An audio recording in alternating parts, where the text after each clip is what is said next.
Aku harap FYP lah video ni ke customer Shopee Food, sebab ni salah satu punca korang boleh tengok order korang lambat sampai. Yang bestnya first order ni hantar dekat dalam ni juga. Level 3 Ni level apa?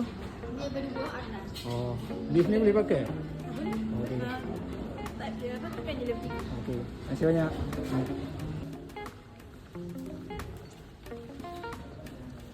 Mana tu? Aku tak tekan pick up lagi.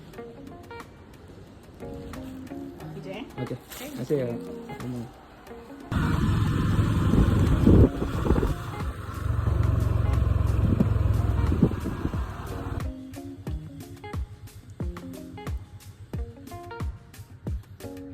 Ni dari vendor ke rumah customer kedua ni lebih kurang 7 kilo.